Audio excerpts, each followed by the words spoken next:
Hello दोस्तों, नमस्कार। UP academy class में हम आपका बहुत बहुत स्वागत करते हैं।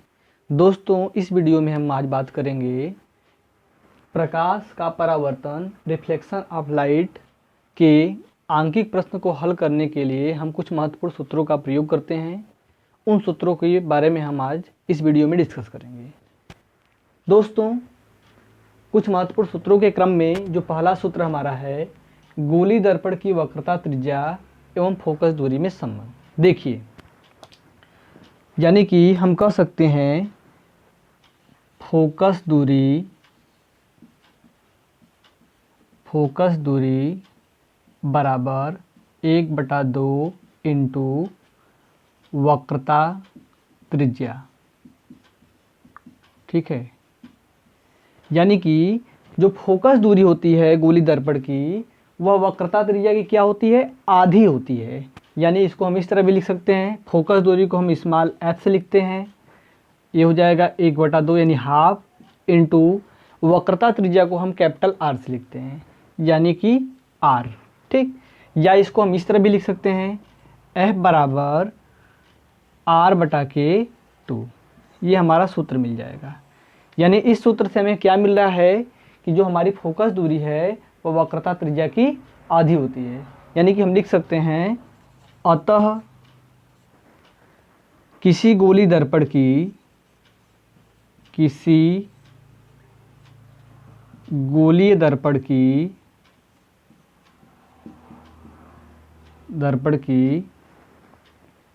फोकस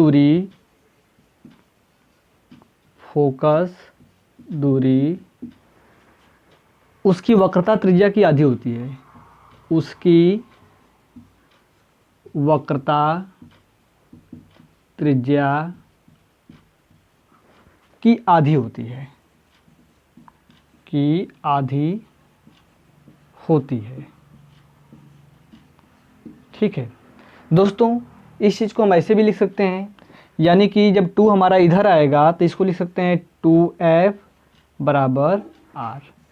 यानी कि हम ये कह सकते हैं कि जो हमारा फोकस दूरी है या जो वक्रता त्रिज्या होती है वो फोकस दूरी के दोगुने के बराबर होती है। यानी अर्थात गोली दर्पण की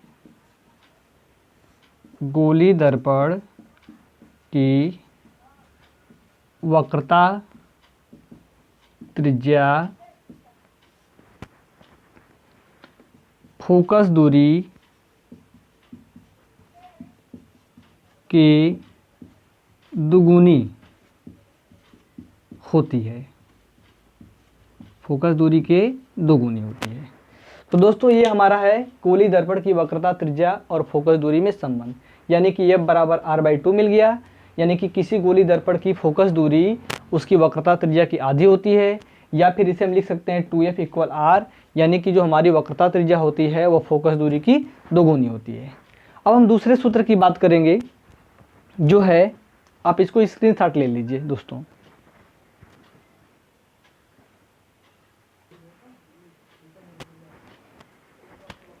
दोस्तों, कुछ महत्वपूर्ण सूत्रों के क्रम में हमारा जो दूसरा सूत्र है गोली दर्पण से संबंधित, वह है दर्पण से फोकस यानी स्मॉल f, वस्तु की दूरी यानी कि स्मॉल u एवं प्रतिबिंब की दूरी यानी स्मॉल v में संबंध क्या होता है। तो दोस्तों देखिए, सूत्रों की सहायता से 1/f = 1/v + 1/u, ये हमारा सूत्र है। यानी कि गोली दर्पण के फोकस दूरी, वस्तु की दूरी और प्रतिबिंब की दूरी में जो संबंध पाया जाता है, जिसको हम एक सूत्र की सहायता से लिखते हैं, वह हमारा सूत्र है 1/f = 1/v + 1/u। जहाँ f जो होता है फोकस दूरी, f को हम कहते हैं फोकस दूरी, और v जो है प्रतिबिंब की दूरी, किससे? गोली दर्पण के ध्रुव से प्रतिबिंब की दूरी। ठीक है, और जो u होता है वह गोली दर्पण से सामने जो वस्तु रखी गई उसकी दूरी, यानी कि वस्तु की दूरी। यानी कि दर्पण की फोकस दूरी, वस्तु की दूरी और गोली दर्पण में जो संबंध होता है, जिनको हम जिस सूत्रों से लिखते हैं, वो हमारा सूत्र होता है 1/f = 1/v + 1/u। जहाँ f क्या है, फोकस दूरी है दर्पण की, जहाँ v क्या है, दर्पण से जो प्रतिबिंब बना है उसकी दूरी है, जो u है दर्पण के सामने बाईं ओर जब वस्तु रखी गई है उसकी दूरी u है। यानी u से वस्तु की दूरी, v से हम प्रतिबिंब की दूरी और f से फोकस दूरी को डिनोट करते हैं, यानी प्रदर्शित करते हैं। अब जो हमारा तीसरा इसके क्रम में सूत्र होता है वह होता है आवर्धन। आवर्धन, या जिसको हम लिख सकते हैं रेखीय आवर्धन। रेखीय आवर्धन, तो रेखीय आवर्धन बराबर हमारा सूत्र होता है दर्पण द्वारा बने प्रतिबिंब एवं वस्तु के अनुपात को, के लंबाई के अनुपात को हम क्या बोलते हैं, रेखीय आवर्धन। यानी कि प्रतिबिंब की लंबाई, प्रतिबिंब की लंबाई बटा के वस्तु की लंबाई, वस्तु की लंबाई। चूंकि प्रतिबिंब को हम इमेज बोलते हैं, ठीक, इसलिए इसको हम आई से लिख सकते हैं, इसको हम ऑब्जेक्ट बोलते हैं इसलिए इसको ओ से, और रेखीय आवर्धन को हम स्मॉल m से लिखते हैं, अर्थात सिंबल से हम लिख सकते हैं, अर्थात m बराबर I/O। ठीक है, I/O ये हो गया, यानी ये प्रतिबिंब की लंबाई, ये वस्तु की लंबाई। या इसके बराबर आप ये भी लिख सकते हैं, I जो होता है प्रतिबिंब की लंबाई होती है, तो प्रतिबिंब की दूरी क्या हो जाएगा, यानी v, और O यानी वस्तु की दूरी u। यानी हम ये भी लिख सकते हैं m बराबर I/O = v/u। ये हमारा सूत्र हो गया। यानी ये था हमारा रेखीय आवर्धन और उससे संबंधित सूत्र।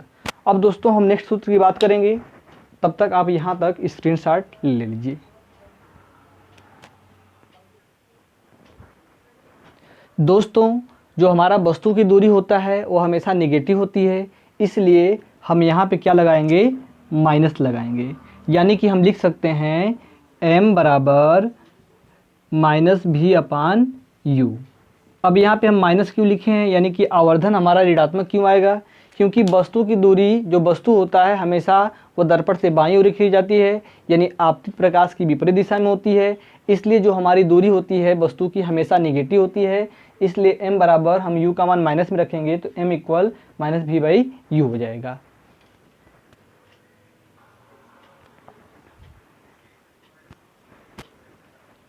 दोस्तों महत्वपूर्ण सूत्रों के अगले क्रम में जो हमारा सूत्र है वह है गोली दर्पण के लिए चिन्ह परिपाटी, जिसकी डिस्कस हम पिछले वीडियो में हम कर चुके हैं। यदि आप मेरी पिछले वीडियो नहीं देखे हैं तो यूपी एकेडमी क्लासेस को सब्सक्राइब करिए और प्ले लिस्ट में जाके मेरी पिछली वीडियो को, जो प्रकाश के परावर्तन पे अपलोड किया गया है, उसको आप देख लें, ठीक है, जिसको हम पिछले वीडियो में डिस्कस किए और यहाँ पे भी डिस्कस कर रहे हैं। गोली दर्पण के लिए चिन्ह परिपाटी दोस्तों, तो देखिए जो वस्तु की दूरी होती है वह हमेशा ऋणात्मक होती है। इसका डिस्कशन हम इसलिए कर रहे हैं कि आप प्रकाश के परावर्तन पे जब आंकिक प्रश्न लगाएंगे, यानी न्यूमेरिकल को सॉल्व करेंगे, तो वस्तु की दूरी कहाँ ऋणात्मक होगी, प्रतिबिंब की दूरी कहाँ धनात्मक ऋणात्मक होगी, और जो फोकस दूरी होता है वहाँ कहाँ पे धनात्मक कहाँ पे ऋणात्मक होगी, उसके बारे में जानकारी आपको इस टॉपिक से ही मिलते हैं। यानी कि गोली दर्पण के लिए जो चिन्ह परिपाटी होती है धनात्मक ऋणात्मक, उसके बारे में उससे हमको इस बारे में पता चलता है, ठीक है। तो देखिए वस्तु की दूरी, तो दोस्तों आपको क्वेश्चन सॉल्व करते समय जो वस्तु की दूरी होती है हमेशा ऋणात्मक होती है। और ऋणात्मक क्यों होती है, क्योंकि वस्तु को हमेशा कहाँ रखते हैं, चाहे कॉनकेव मिरर हो चाहे कॉन्वेक्स मिरर हो, हमेशा हम कहाँ रखेंगे, दर्पण से बाईं ओर रखेंगे। तो जब बाईं ओर रखेंगे, जैसे हमने यहाँ पे वस्तु की दूरी रख दिया है, वस्तु रखा है, ठीक है, तो जब कोई भी दूरी हम यहाँ से नापेंगे P से, तो P से हम किधर चलेंगे, यानी कि ये इधर आ रहे हैं, ठीक है, यानी कि वस्तु हमारी यहाँ पे आ रहे हैं, ठीक, तो ये यहाँ तक की दूरी क्या हो जाएगी, -u हो जाएगी, ठीक है। यानी हम आपतित प्रकाश की विपरीत दिशा में आ रहे हैं, ठीक है, यानी हम आपतित प्रकाश की विपरीत दिशा में आ रहे हैं, तो हमारी दूरी क्या हो जाएगी, ऋणात्मक, चाहे वह उत्तल लेंस हो चाहे अवतल लेंस हो। अब हम दूसरी बात करते हैं, यानी कि वस्तु की दूरी क्या होती है, हमेशा ऋणात्मक।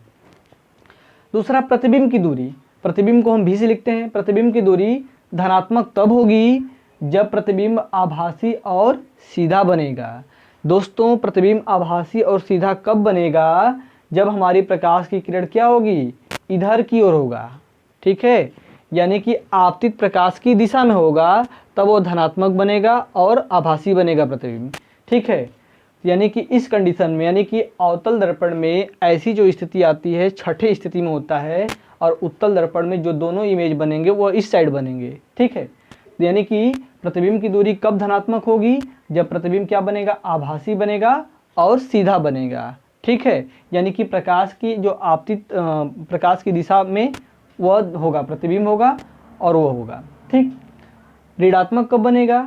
जब प्रतिबिंब क्या हो? वास्तविक हो और उल्टा। जब हमारा प्रतिबिंब अवतल दर्पण द्वारा चाहे वास्तविक बने और उल्टा बनेगा, यानी कि आपतित प्रकाश की विपरीत दिशा में हमारा क्या बने? प्रतिबिंब बनेगा, तो वह प्रतिबिंब क्या होता है? वास्तविक होता है और उल्टा होता है। ऐसे कंडीशन में जो हमारी प्रतिबिंब की दूरी होगी वो क्या होगी? ऋणात्मक होगी।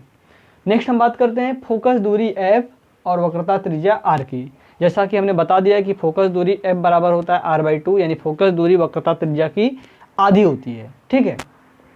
तो फोकस दूरी और वक्रता त्रिज्या ऋणात्मक तब होगा अवतल दर्पण के लिए, यानी कि अवतल दर्पण के लिए जो हमारा फोकस दूरी होता है वो हमेशा ऋणात्मक होगा और वक्रता त्रिज्या भी ऋणात्मक होगा। क्यों? रीजन आप इस ग्राफ को देखिए।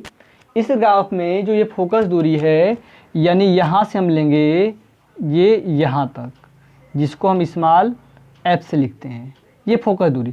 तो यहाँ से जब हम इधर चल रहे हैं तो आपतित प्रकाश की विपरीत दिशा है, तो यानी कि आपतित प्रकाश की विपरीत दिशा में अवतल दर्पण में जो फोकस दूरी होती है और वक्रता त्रिज्या होती है, यानी ये भी यहाँ से लेके यहाँ तक ये r जो है, ठीक है, ये दोनों जो हैं आपतित प्रकाश की, देखिए यहाँ पे आपतित प्रकाश की विपरीत दिशा में ऋणात्मक, यानी ये आपतित इधर चलेंगे, यानी P से आप इस साइड चलेंगे तो वह आपतित प्रकाश की विपरीत दिशा होती है। तो अवतल दर्पण में जो फोकस दूरी होती है और वक्रता त्रिज्या होती है वह आपतित प्रकाश की विपरीत दिशा में होती है, इसलिए अवतल दर्पण की फोकस दूरी और वक्रता त्रिज्या हमेशा क्या होगी? ऋणात्मक होगी। यहाँ पे देखिए फोकस दूरी और वक्रता त्रिज्या ऋणात्मक होगी अवतल दर्पण की, हमेशा अवतल दर्पण रहेगा तो उसमें आपका फोकस दूरी और वक्रता त्रिज्या हमेशा हम क्या लेंगे? माइनस लेंगे। क्वेश्चन को सॉल्व करते समय धनात्मक कब होगा? उत्तल दर्पण के लिए। अब देखिए यहाँ पे हमने उत्तल दर्पण बना दिया ऑलरेडी पहले आपको समझाने के लिए।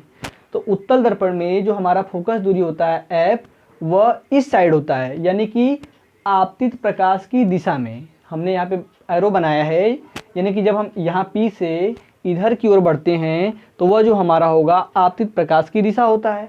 तो आपतित प्रकाश की दूरी दिशा में कोई भी दूरी क्या होती है? धनात्मक होती है। तो यानी जो हमारा उत्तल दर्पण होता है उसमें जो फोकस दूरी f है और वक्रता त्रिज्या c है, यानी कि यहाँ से यहाँ तक f हो जाएगा और यहाँ से यहाँ तक ये क्या हो जाएगा? r हो जाएगा। तो जो f होगा और r होगा दोनों क्या होंगे? धनात्मक होंगे। किसके लिए? उत्तल दर्पण के लिए हमेशा होंगे। यानी फोकस दूरी और वक्रता त्रिज्या उत्तल दर्पण के लिए धनात्मक होता है और अवतल दर्पण के लिए क्या होता है? ऋणात्मक होता है। नेक्स्ट हम बात करें वस्तु की लंबाई यानी O। देखिए जो वस्तु होता है अवतल दर्पण हो चाहे उत्तल दर्पण हो, हमेशा मुख्य अक्ष के ऊपर होता है। यहाँ पे देखिए मुख्य अक्ष है, यहाँ पे हमने वस्तु को रखा है AB। उत्तल दर्पण में भी हमने यहाँ पे वस्तु को AB रखी है, तो हम वस्तु को हमेशा मुख्य अक्ष के ऊपर रखते हैं। तो जो भी दूरियां हम मुख्य अक्ष से ऊपर की दिशा में मापते हैं वो हमारा क्या होता है? धनात्मक। तो वस्तु भी क्या है? मुख्य अक्ष से ऊपर रखा है, तो वस्तु की लंबाई हमारा जो O होगा वो क्या हो जाएगा? धनात्मक हो जाएगा, चाहे वह उत्तल दर्पण हो चाहे अवतल दर्पण हो।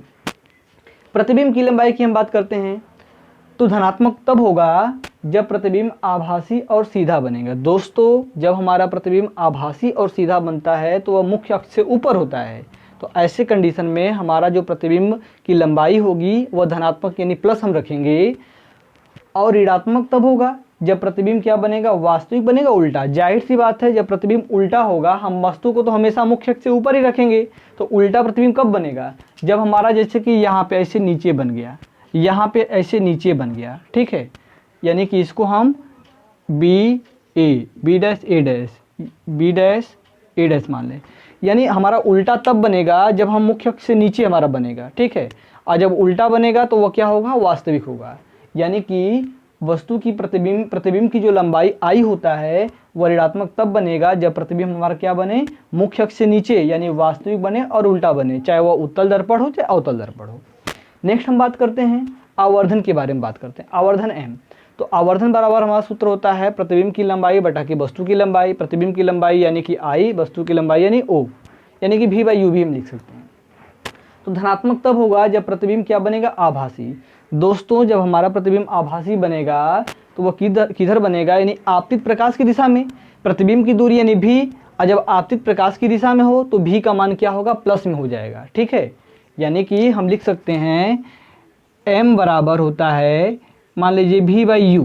ठीक है, U तो हमेशा ऋणात्मक होगा, और जब यह आभासी हो, क्या हो, आभासी, तो आभासी जब होगा तो प्रतिबिंब का जो दूरी होगा वो भी क्या होगा, आपका ऋणात्मक होगा। ठीक है, प्रतिबिंब क्या होंगे, धनात्मक तब होंगे जब ये भी क्या होंगे, आभासी होंगे। यानी ऐसे कंडीशन में इसको भी हम माइनस रख लेंगे, तो ये माइनस माइनस दोनों क्या हो जाएंगे, यानी प्लस हो जाएंगे, यानी V/U। ठीक है,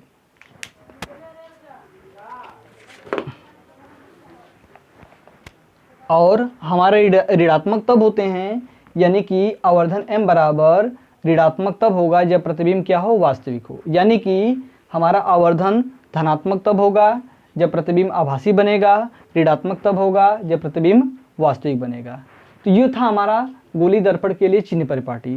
दोस्तों हमने इस वीडियो में आपको प्रकाश के परावर्तन के आंकिक प्रश्न यानी न्यूमेरिकल क्वेश्चन को सॉल्व करने के लिए जो कुछ महत्वपूर्ण सूत्र होते हैं, जैसे फोकस दूरी और वक्रता त्रिज्या में संबंध F बराबर R/2, और गोली दर्पण के फोकस दूरी, वस्तु की दूरी और प्रतिबिंब की दूरी यानी कि F/V/U में क्या संबंध होते हैं, वो हमने बताया था आपको 1/F = 1/V + 1/U होता है, जहाँ पे F फोकस दूरी, U वस्तु की दूरी और V प्रतिबिंब की दूरी होती है। ठीक है, उसके अगले क्रम में हमने फार्मूला बताया था आवर्धन m बराबर जो होता है प्रतिबिंब की लंबाई बटा के वस्तु की लंबाई। और इस जो नेक्स्ट चौथा टॉपिक था हमारा गोली दर्पण के लिए चिन्ह परिपाटी, यानी कि जब हम न्यूमेरिकल को सॉल्व करते हैं तो हम कहाँ पे फोकस दूरी और वस्तु की दूरी और प्रतिबिंब की दूरी धनात्मक लेते हैं, ऋणात्मक लेते हैं, इन सब के बारे में हमारा ये डिस्कशन था ग्राफ के माध्यम से। तो आई होप दोस्तों ये वीडियो आपको पसंद आएगी। दोस्तों यदि ये मेरी वीडियो आपको अच्छी लगती है तो मेरे चैनल यूपी एकेडमी क्लासेस को आप सब्सक्राइब करिए, लाइक करिए और शेयर करिए। दोस्तों आज के लिए इतना ही। जय हिंद।